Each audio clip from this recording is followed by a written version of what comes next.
As we have seen, hydrides are binary compounds of hydrogen.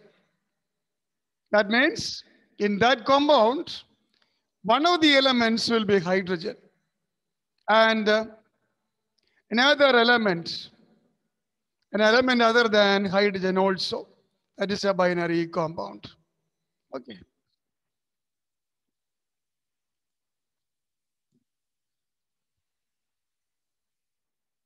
Now, the hydrides can be classified into three types. One is called ionic hydrides or a saline hydrides. Ionic, ionic hydrides or saline hydrides. Saline means salt-like. That's the meaning. Salt-like.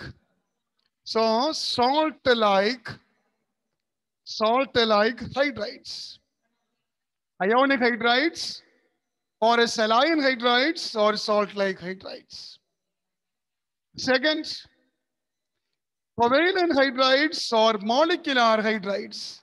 Covalent hydrides or molecular hydrides. Molecular hydrides. And the third type, they are known as metallic hydrides or non-stoichiometric hydrides. Metallic hydrides or non-stoichiometric hydrides. So these are the three classes of hydrides, three types of hydrides. Ionic hydrides or saline hydrides or salt-like hydrides. Second, covalent hydrides or molecular hydrides. Third, metallic hydrides or non-stoichiometric hydrides. See here the word CHIO. CHIO. Say CH. It should be pronounced as K. K. So it is a non-stoichio, not sure. Not sure. Not sure. It is Q. Non-stoichiometric, chemistry, CH, K. So non-stoichiometric hydrides. Let us see one by one. What are ionic hydrides or saline hydrides? You know, ionic hydrides are the hydrides formed between hydrogen and highly reactive metals.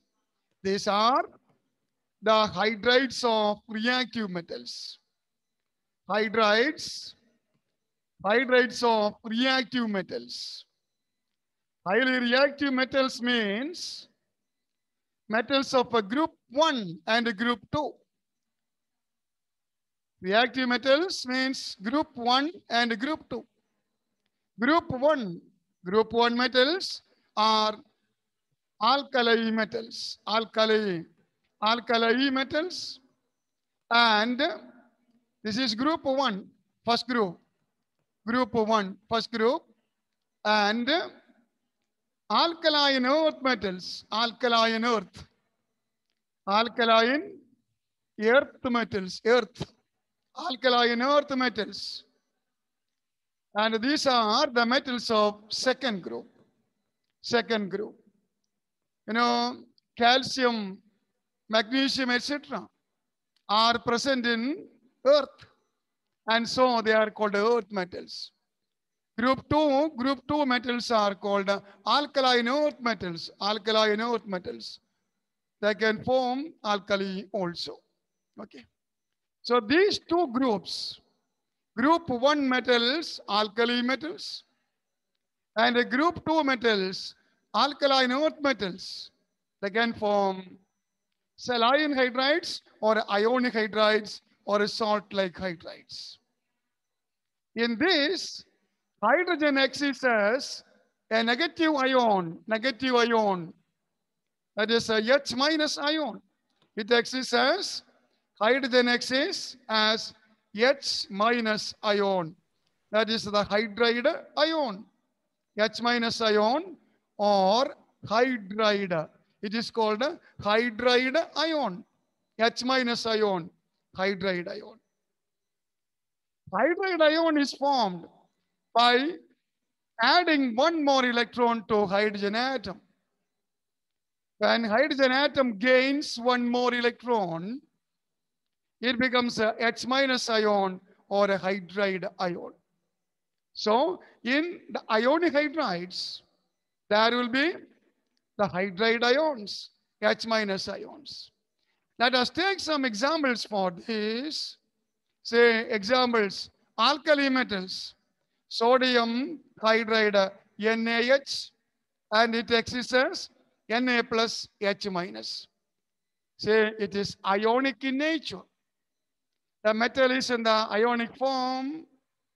Hydrogen is also in the anionic form. Anion. So there will be cation and anion in the ionic hydrides. There will be H minus ions. Similarly, potassium hydride, KH, K plus H minus. Or calcium hydride, CaH2. That is group 2, calcium, group 2, alkaline earth metal. Calcium is in the +2 oxidation state, +2 oxidation number. Hydrogen is the -1 oxidation number. So here also, the matter and the hydrogen both exist as ions. So that's why they are called ionic hydrides. There will be cation and anion. Cation of the reactive metal, like alkali metal or alkaline earth metal, sodium, potassium, calcium, magnesium, etc. And hydrogen exists as a hydride ion, H minus ion. Okay. So such hydrides are called ionic hydrides or saline hydrides or salt-like hydrides. In a salt, there will be cation and anion. You take sodium chloride, for example. Sodium chloride, Na plus Cl minus ions, salt. So here also Na plus H minus, Ca plus 2, H minus. There are ions. They exist as salts. So they are called the saline hydrides or salt-like hydrides. So ionic hydrides are the hydrides of highly reactive metals like alkali metals and alkaline earth metals. For example, NaH, KH, CH2, MgH2, etc. And in these hydrides, hydrogen exists as hydride ion, H minus ion. Since hydrogen exists as H minus ion, if such hydrides are electrolyzed, hydrogen is liberated at the anode. Hydrogen is liberated at the anode. Say, for example, you take a sodium hydride NaH. In NaH, there is H minus ion. H minus ion, hydride ion. And it moves towards the anode. Anode is positive electrode. In electrolysis, you can see the positive electrode anode and the negative electrode cathode. Here, the hydrogen atom exists as a hydride ion, H minus ion. And this anion, H minus anion, it moves towards the positive electrode anode. Positive electrode anode. And at anode, say electron is lost. Electron is lost, and there will be formation of hydrogen. From 2 hydride ions, 2 electrons are removed, and there is formation of hydrogen at the anode. Do you know During electrolysis of acidified water, acidified water, hydrogen is formed at the cathode. Usually, hydrogen is liberated at the cathode. Water, for example, water. Do you remember? You studied the 10th standard. Acidified water is electrolyzed. Then hydrogen that is formed at the cathode, and oxygen at the anode. But see here, when ionic hydrides are electrolyzed, hydrogen is formed at the anode. Hydrogen is liberated at the anode. So that is type number 1, ionic hydrides. Now let us see the covalent hydrides or molecular hydrides. Covalent hydrides or molecular hydrides. Covalent. In the covalent hydrides or molecular hydrides, there will be covalent bonds. Covalent bonds between the elements and hydrogen. There will be covalent bonds. Sharing of electron pairs. Between the atoms and the hydrogen atom. The reacting atom and the hydrogen atom. There will be covalent bond. The covalent hydrides or molecular hydrides can be of 3 types. Covalent hydrides, there will be covalent bond, not ionic bond. There will be covalent bond, there will be sharing of electrons. And there are 3 types of covalent hydrides. One is electron precise. Electron precise. The electron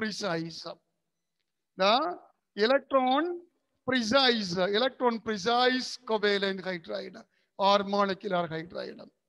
Second, electron deficient. Electron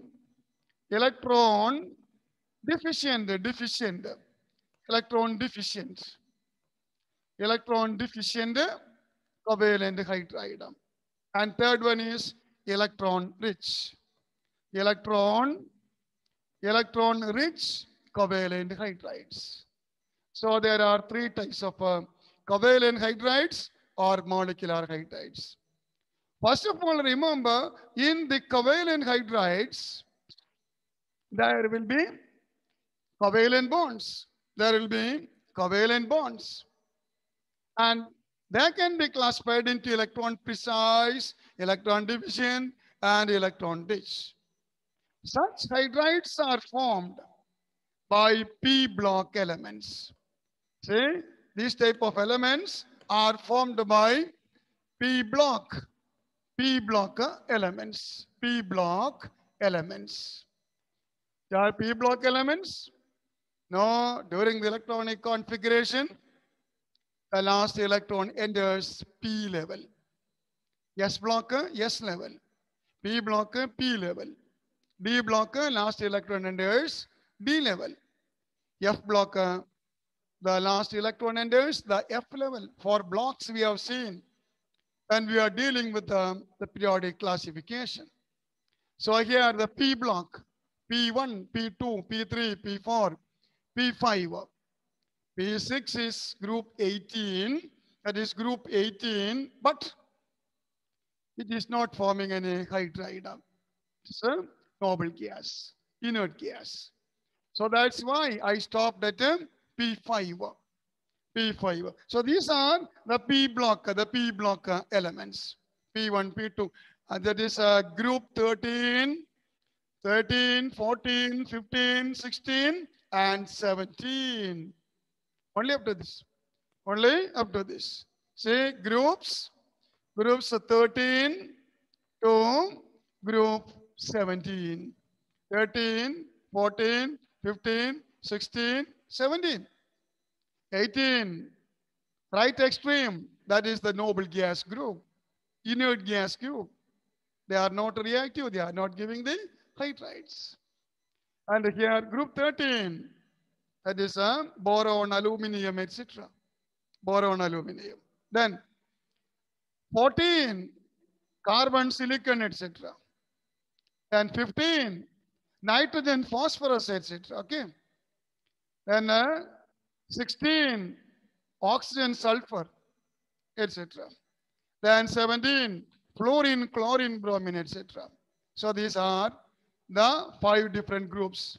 Same group 13, boron, aluminum, etc.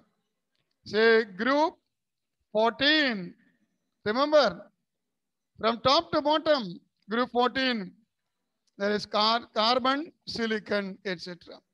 Then group 15, starting from nitrogen, down the group, nitrogen, phosphorus, etc. Then group 16, that is oxygen, sulfur, etc. down the group. Then group 17, that is fluorine, chlorine, bromine, etc. These are the various groups. Group 13 begins from boron. Then it is called a boron family. Group 14, carbon family. Group 15, nitrogen family.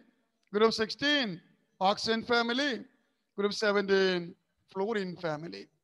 So all these are the group, the P block elements. That is in group 13, P1, group 14, P2. Then group 15, that is the order. Usually it is the order. Here there is a P1. Here there is a P2. There is P3. Here P4 and here P5. By P6, say the structure becomes completely stable. There will be 8 electrons, octet of electrons in the outmost level, and so there is no reaction. That's why you stop at this level. Okay. Now let us see the electron precise, electron division, and electron rich. See, the electron precise, these are formed, these are formed by the group 14 elements, electron precise. Group 14 elements, carbon, silicon, etc. They form the electron precise hydrides. Then group 13 usually, group 13 elements, boron, aluminum, etc. They can form the electron deficient covalent hydrides. And group 15, 16, and 17. Group 16, 15, 16, and 17. Say this can form electron rich covalent hydrides. First of all, remember there is covalent bond. In this, there will be covalent bond, sharing of electrons. Okay. These are the hydrides of P block elements. Group 13, 14, 15, 16, and 17. Group 14 hydrides, they are electron precise. Then group 13 hydrides, electron deficient. Then group 15, 16, and 17, they are electron rich hydrides. Let us see these hydrides in detail: electron precise, electron deficient, and electron rich. So let us go to that. So what are electron precise? Electron precise hydrides. As we have seen, these are the hydrides of group 14. Hydrides of group 14. For example, hydrides of carbon, silicon, etc. You take carbon, for example, hydride of carbon. You start with a simple compound. The simple compound containing hydrogen with the carbon, that is a CH4. That's our methane. Methane. And you draw the, the Lewis structure. The Lewis structure like this, electron dot structure.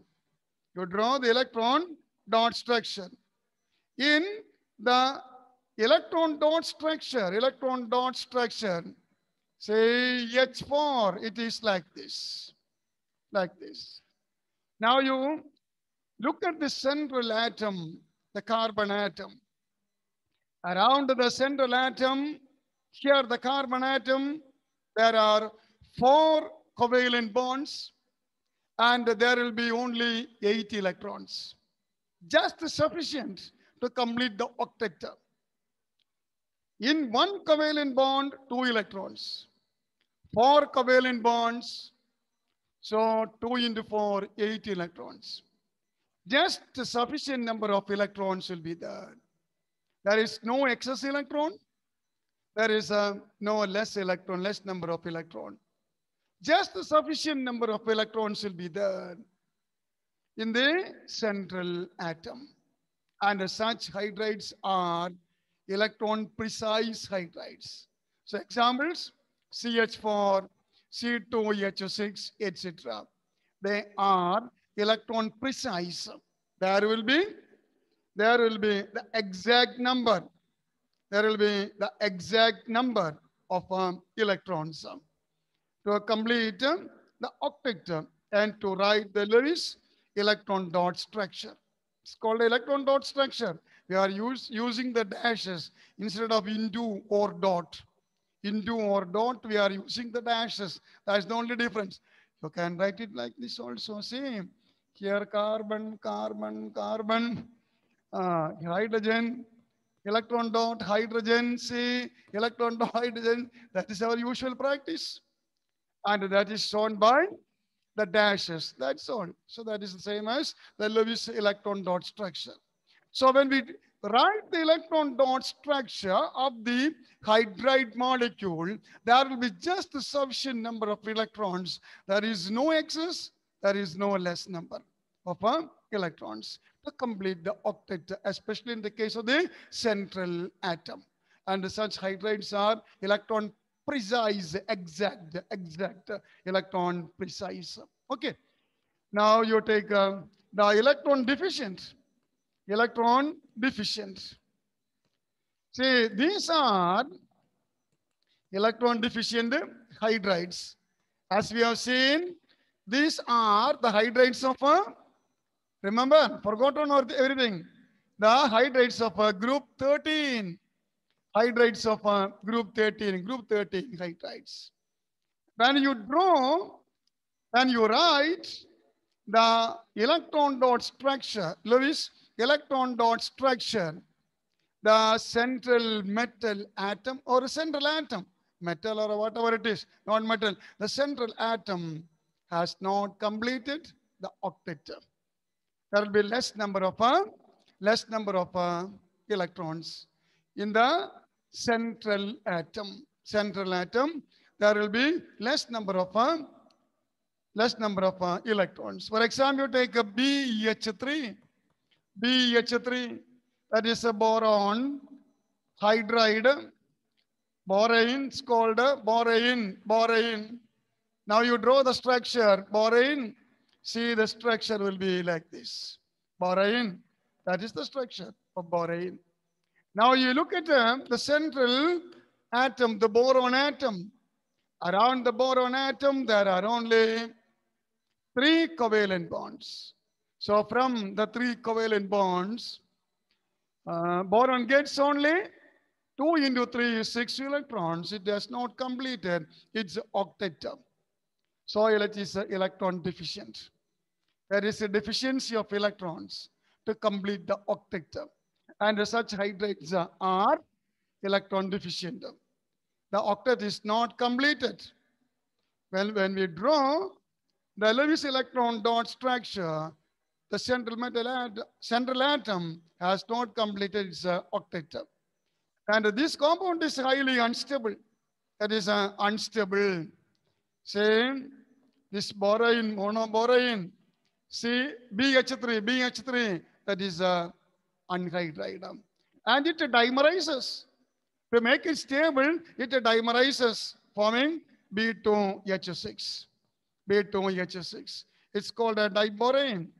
Diborane. B2H6 diborane. Still, the octet is not completely completed. It is completing the octet by some other circus, some other mechanism that you study next year.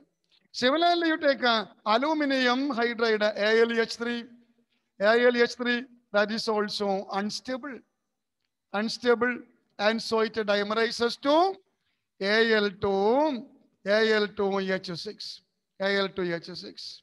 So aluminum hydride, then boron hydride or a diborane, all these are electron deficient. The dimerization is to complete the octet and to become more stable by some other mechanisms. I told you more details we can study the next year. Anyhow, in the electron deficient hydrides, the central atom has not completed its octet. It is deficient in electrons. 2 or 4, say such number of electrons will be deficient there. And since electron deficient, these are electron deficient, they can act as electron acceptors. Say for example, boron hydride or aluminum hydride can accept a pair of electrons, As we know, electron acceptors are Lewis bases. So these are, Lewis acids, because these are electron acceptors, to complete the octet. To complete the octet, they can accept electron pairs, and therefore they act as Lewis acids. We have studied that in the chapter oxidation reduction. Lewis concept, electronic concept, electron acceptor, electron pair acceptor, acid, electron pair donor, base. So the electron deficient hydrides can act as Lewis acids, electron acceptors, because they have deficiency in the number of electrons in completing the octet of electrons in the valence shell of the central central atom. Okay. Now you take the third one, and third one is, remember, electron rich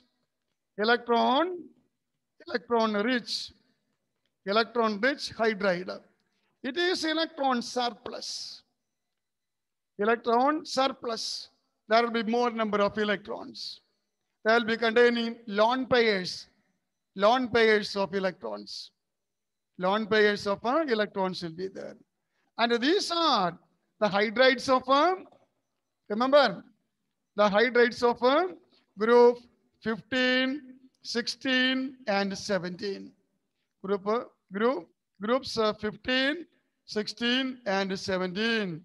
These are the electron-rich hydrides, and they contain excess electrons. There will be excess electrons. Lone pairs of electrons will be there. Lone pair of electrons will be there in such hydrides. The central atom will be electron rich. There will be electron surplus number, excess number. Say, for example, you take group 15, ammonia, NH3. Ammonia. Do you remember the structure of ammonia? Say ammonia is this one. Hydrogen, covalent bond hydrogen, and here there is a pair of electrons. The octet is completed. You take the central atom, nitrogen. In the outermost level of nitrogen, there are 8 electrons. 3 covalent bonds.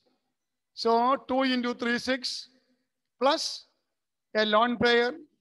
So totally 8 electrons. It has completed its octet, but there is a lone pair of electrons. And you take another molecule, say for example, say group 16, 15, 16, you take this water, H2O, water. You know, in water, oxygen atom has 2 lone pairs of electrons. Do you remember that? Say H, O, H, and here there will be 2 lone pairs of electrons. Lone pair, lone pair, lone pair, lone pair, bond pair. Remember that? VSEPRT.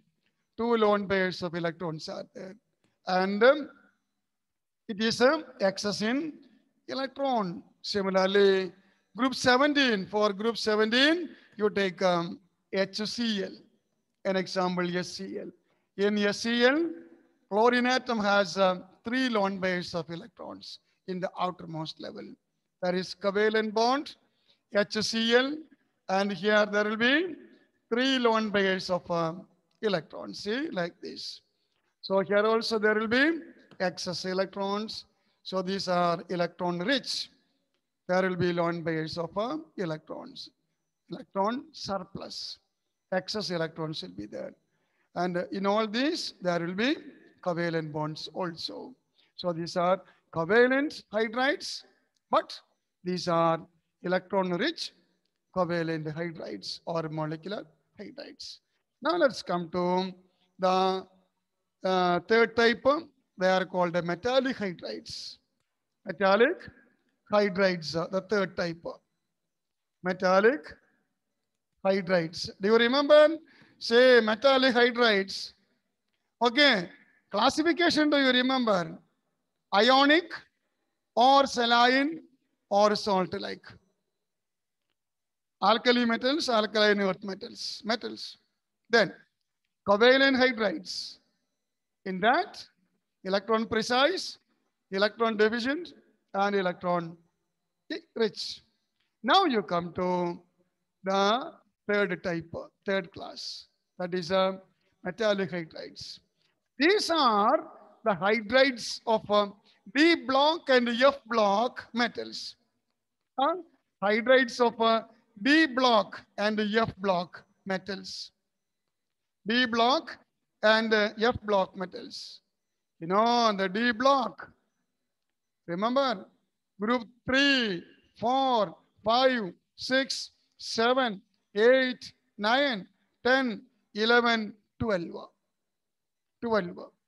The 10 groups at the central portion of the modern periodic table.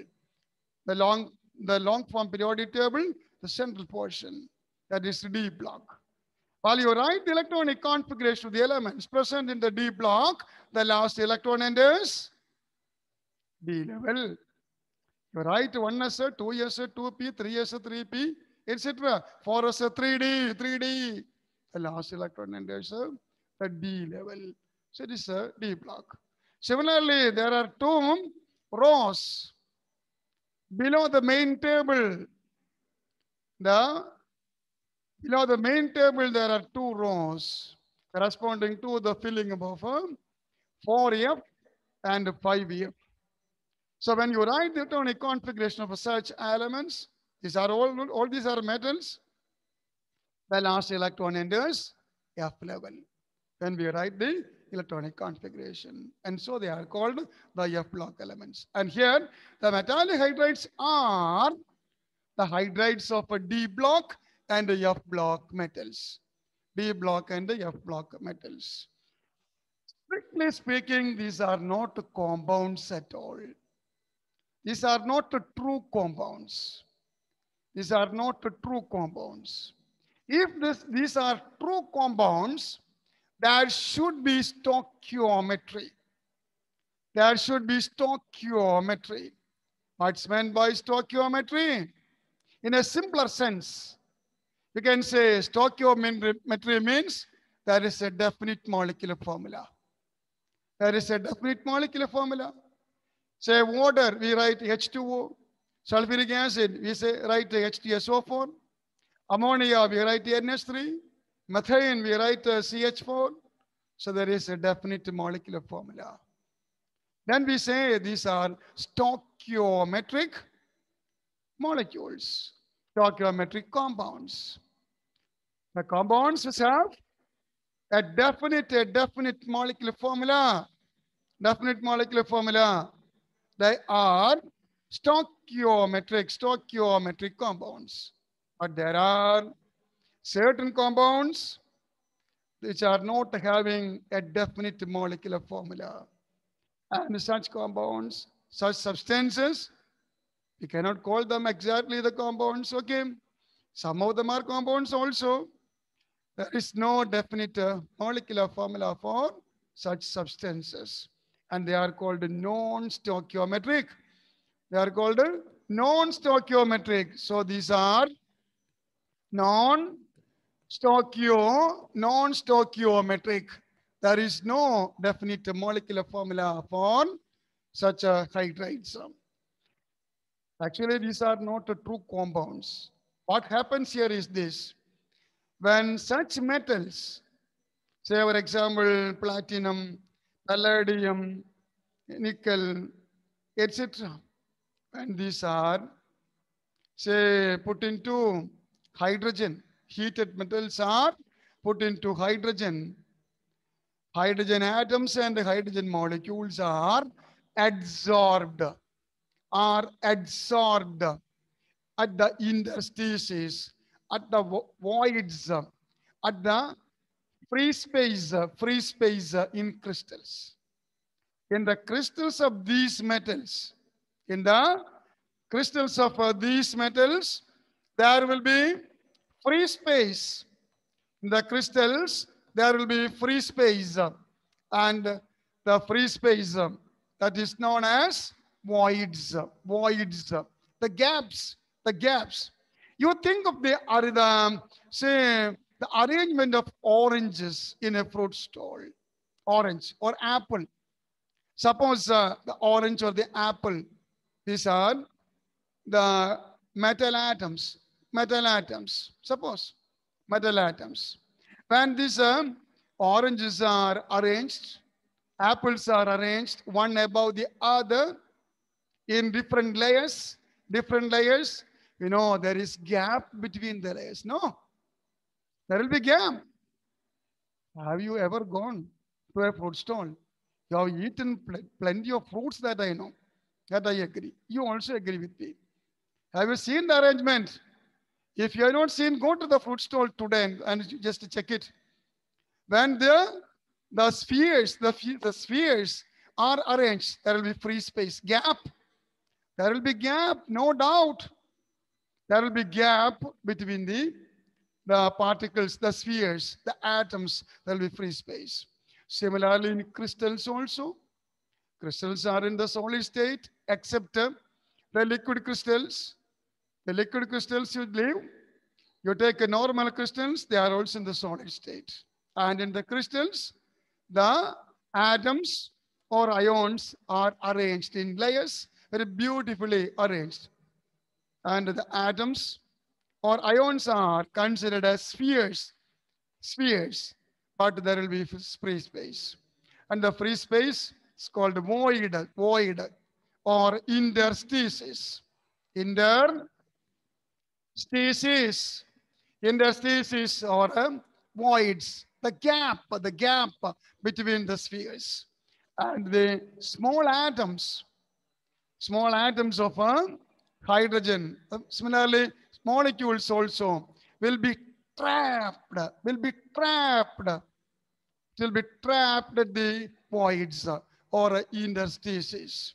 And the trapping of these molecules or atoms cannot be in a definite amount. That depends on the pressure, that depends on the temperature, that depends on the nature of the metal, all this. So there will be various amounts of hydrogen atoms and molecules will be trapped at voids or interstices. So there is no definite molecular formula. That's why we say these are non-stoichiometric.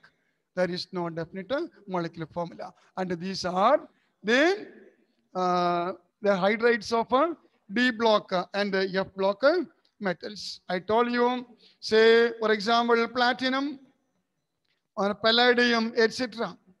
Palladium, etc. These are heated and heated platinum or palladium or even nickel that is put into a jar of hydrogen gas and it is closed. What happens, when suddenly cooled, large volumes of the gas will be absorbed by these metals.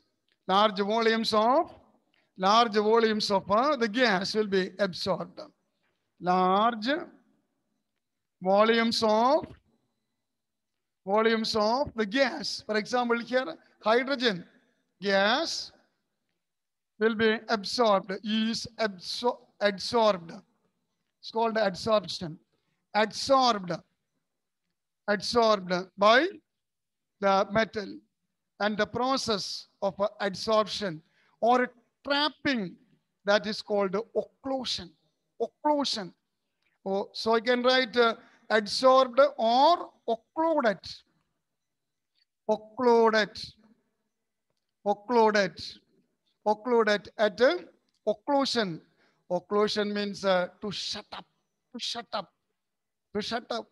To shut something up in a bottle.